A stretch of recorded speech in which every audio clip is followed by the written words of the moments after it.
Welcome back to bodybuilding history here at RXMuscle. I decided to officially name this segment. John and I have been doing this a couple times now, and I'm here with John Hansen, of course. And welcome, John. It looks like you're experiencing some nice weather up there in Tampa. Yeah, that Florida lifestyle, Dave. Can't beat it, right? No, yeah, I'm hooked. Beautiful all the time. Even when it's cold here, it's never really cold, No.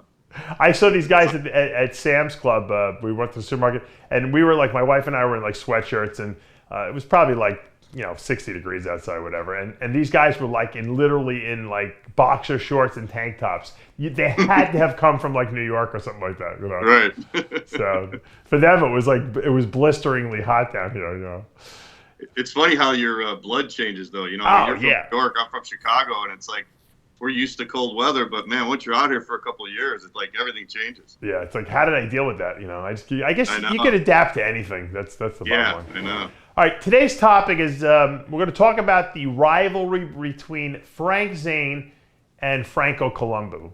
Okay, right. And a lot of people don't realize that there was a very big rivalry there. But Zane won the Olympia in what years? 75, 6, and 7? 77 through 79. Oh, 79, and then Arnold came back, won in 80, and then Franco won 81. But Franco won before Zane too, right? Right. Franco won in 76, and he beat Zane by half a point. Right. So he couldn't get any closer. Yeah, these guys didn't really like each other. Talk to me a little bit about the behind-the-scenes rivalry that maybe a lot of us don't know about, of what was going on at the time, because you don't really read about those guys in the magazines very much, Yeah, well, Franco and Zane, they had like totally opposite body types. Zane was very aesthetic, very lithe, very symmetrical. He was really the only one that had that kind of look at that time, and he really forged his own path. Franco, on the other hand, was completely opposite. Franco was short, stocky, very thick, very muscular. So when these guys were competing against each other, it was totally two different body types. So it really depended on the judge's preference on what they liked. But they ended up really kind of developing a little bit of bad blood between them. They were friends in the beginning, but toward the end, I think they didn't like each other because Franco always thought he was better than Zane. He always thought he was more muscular and thicker, and that Zane never should have beat him. And then Zane, of course, thought the opposite of Franco. He thought that Franco had a very muscular physique. He wasn't symmetrical at all. He didn't have a beautiful type of physique like Zane did. So Zane thought that Franco should never beat him. So after these guys retired, they were always like talking bad about each other, and Franco said he beat him like 20 times, which is totally wrong. Like Franco created his own history. And it's funny how they just really kind of resented each other. And when Franco recently died, Zane said some nice things about him, but during their competition years, they were pretty, it was a pretty big rivalry. At the 76 Olympia, when Franco won that show, what was the judges, if you remember of the time or what the magazines may have written, what was the general consensus as to why he won? Well, if you go back a little bit, if you go back to the 60s, Zane was really ahead of Franco. Franco came to America in 1969, and of course Arnold got Franco started in bodybuilding because Franco used to be a power lifter. So Franco won, I think he won the Mr. Europe in 1968, and then he came over here in 1969, and it took him a few years to really get going, before he started winning some big titles.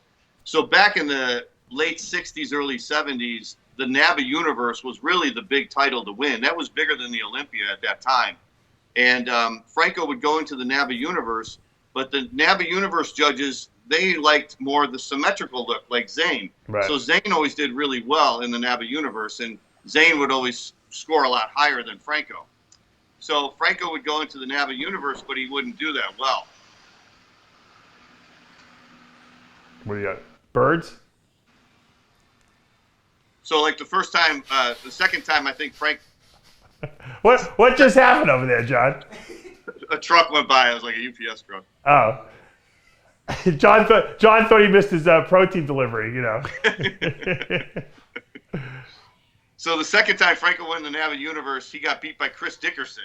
Right. And Dickerson shouldn't have beat Franco at that contest because Franco was very muscular, very ripped. Yeah. Dickerson had a nice symmetrical build, but as far as muscularity and size and condition, Franco had him beat. So Franco was really pissed off, and he went up to the judges afterwards, and he said, "Why did I lose? Why did I lose to Chris Dickerson?" And the judges were like, "Franco, you're just a little bit too muscular." Said, "Isn't that the point?" Yeah, you hate to hear that as a bodybuilder, right? Yeah. Yeah, the Never Universe judges, they always preferred the European look, I guess you would call it, the more symmetrical look. So Frank Zane always did really well in those shows. So I think if you go back to the beginning, Zane always thought he had a better physique than Franco, and Franco never should have beat him. But then things started to change when they went over to the IFBB. So the first time both Franco and Zane competed in the Olympia was 72. And that was between Arnold and Sergio, as we talked about last time. That was a really close contest. A lot of people thought Sergio should have won. Right. Serge Nubret was in third place. So Zane was fourth, and Franco was fifth. So Zane beat Franco in that contest. Now, the next year, 73, Zane did not compete. But in 74, they held it in New York. And this was the first time they had the under 200-pound class and the over 200-pound class. And I think the reason they started this was because Franco was always placing second to Arnold, and he could never beat him. So for some reason, they started this under 200-pound, over 200.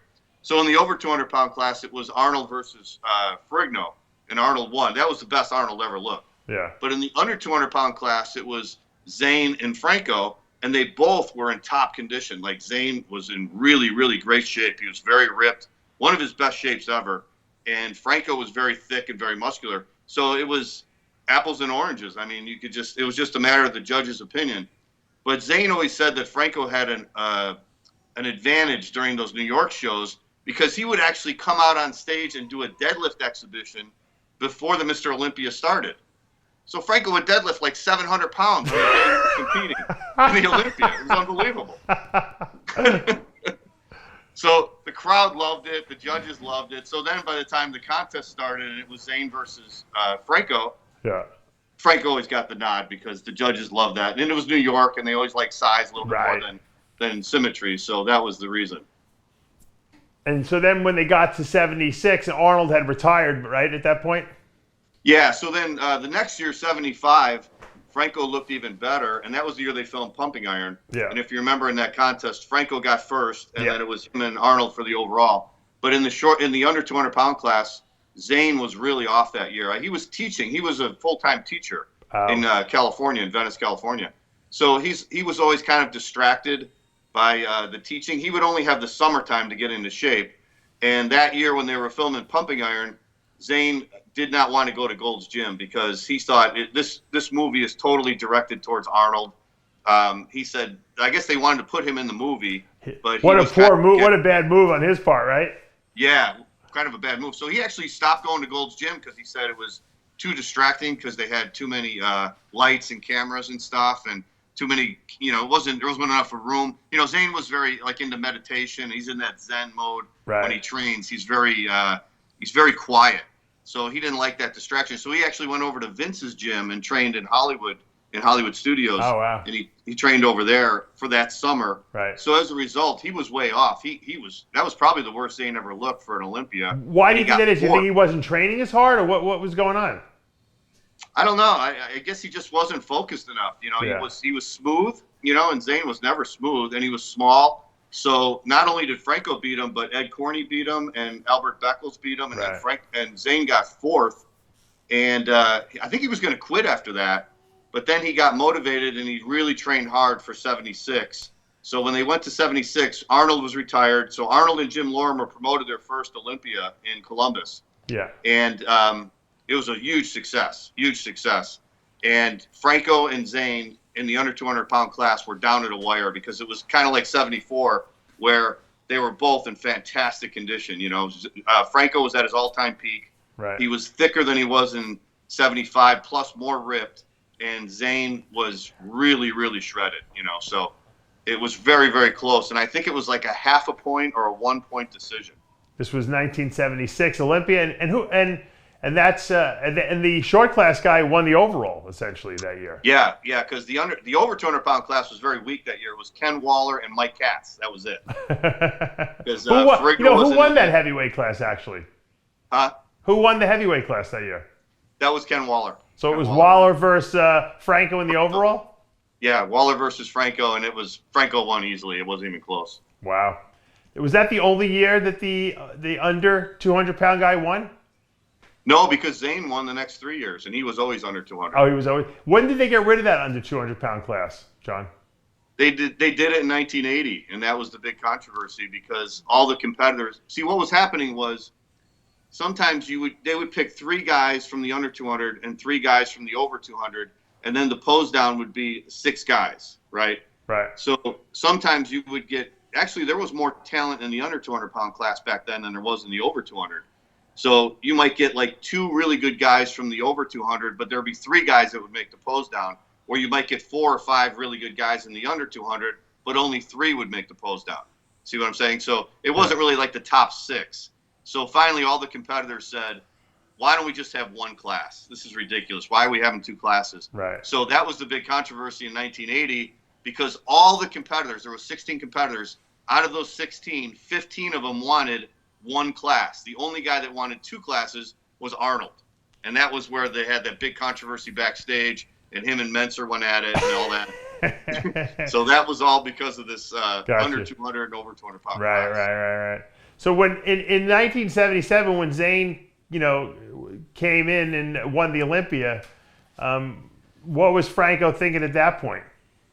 Well, Franco wasn't in it because he tore his knee up. Oh, that's when he tore his knee, right? Correct. Yeah, that World's Strongest Man contest. So he was out for 3 years after that, John? Yeah, he was out for 5 years because from 77 to 81, right? Is that 4 or 5 years? It took him that long to rehab his knee before he could finally go back into competition. It's pretty amazing that he actually was able to get back because he really messed it up, right? Yeah, Franco was so criticized for that 1981 win, and I was there. I was at that show.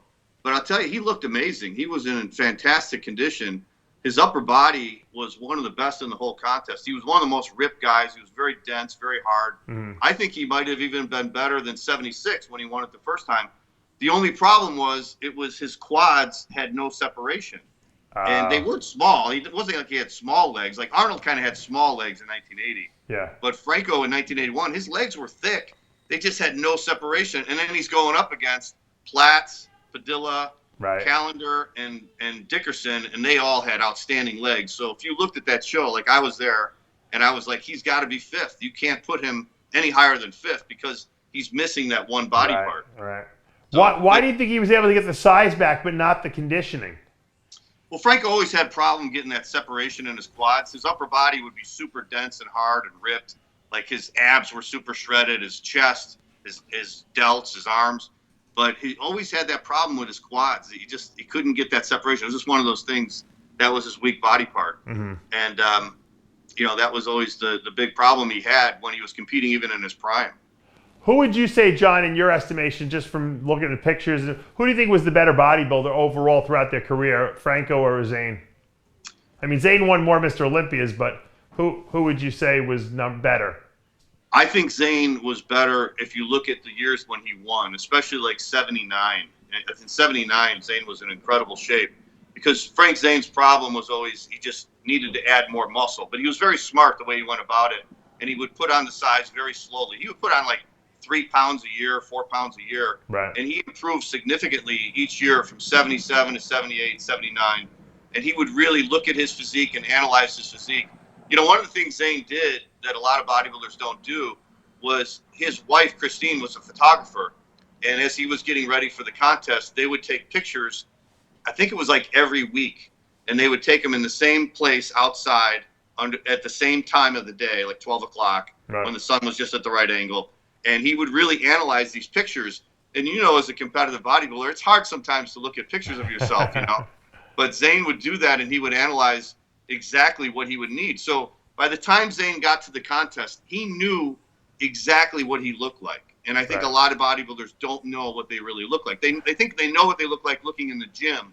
Yeah. But Zane would study these pictures, and he would actually see himself as he would look on stage. Right. And I think that's where he had an advantage. Imagine if they had cell phones back then. Zane would be photographing himself like 3 times a day, probably. Yeah, exactly. Taking videos with his phone. He'd have 6 million pictures to look at, prior to the show. Right. He probably does anyways. It's funny how these rivalries, develop, but it always seems to be the guys that are like competing for the title against each other. We've seen it with Ronnie J. We've seen the battles with Phil and Kai, of course. and Dorian, with Flex, and Dorian versus Sean Ray, and Dorian versus Lavroni. I mean, there's always been that Dorian versus Nasser. But throughout history, it's always been that 1-2 battle where those guys, hate each other's guts, and then usually afterwards they kind of get over it and they become friends, kind of. Once they're not competing anymore. Right. I don't know if Zane ever, made. Zane is like a weird, kind of a weird out of the off to the in his own little world type of guy anyway, right? And you don't really see him interacting, with too many people. One of the interesting things about Zane was he was also into dreams. And he would read this psychologist named Carl Jung, Jung.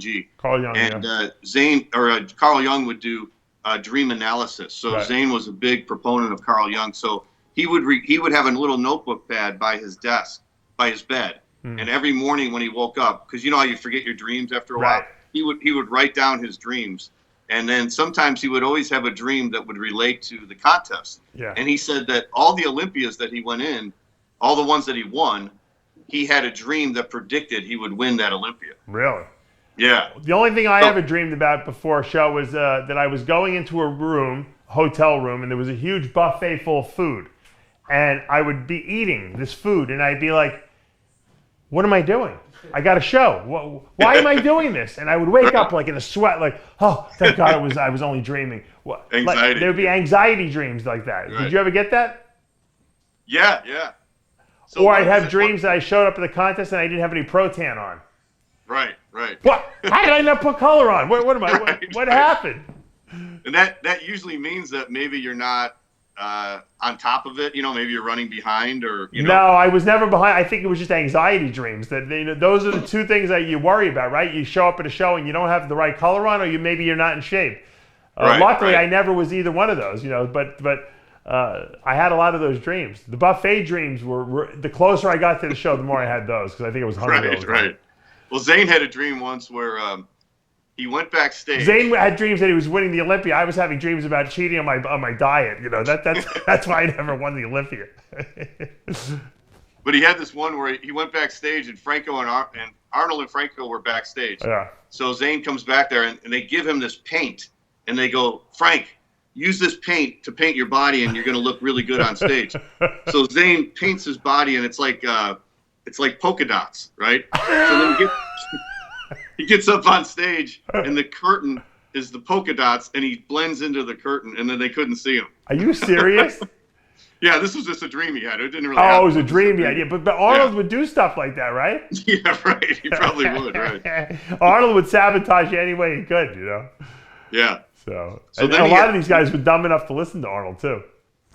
He had a dream in 77 when he won it the first time, and him and Franco were in a car, and then the car stopped, and Franco got out, and he walked over this hill, and the hill was like a cemetery. So that was the year that Franco hurt his leg, so he kind of predicted that through his dream. He knew that Franco was not going to be going in. Wow. Maybe Zane was a psychic. Yeah, right. We don't even know. I gotta get Frank Zane on the show. I gotta talk. We gotta interview him. I think I might need you there with me because you know all the gossip on Zane. Yeah. I would love to interview him too.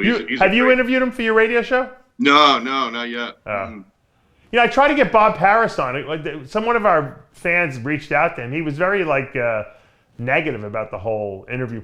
You would thought I was booking him for the Academy Awards or something like that. Yeah. Same thing happened to me. I had a couple of my. The people who listen to my Bodybuilding Legends podcast, they emailed him and they tried to get him to come on my show, and he was very negative about bodybuilding. He had nothing to do with it. Yeah. Odd, very odd. We'll have to do a show on Bob Paris. Get the scoop on him.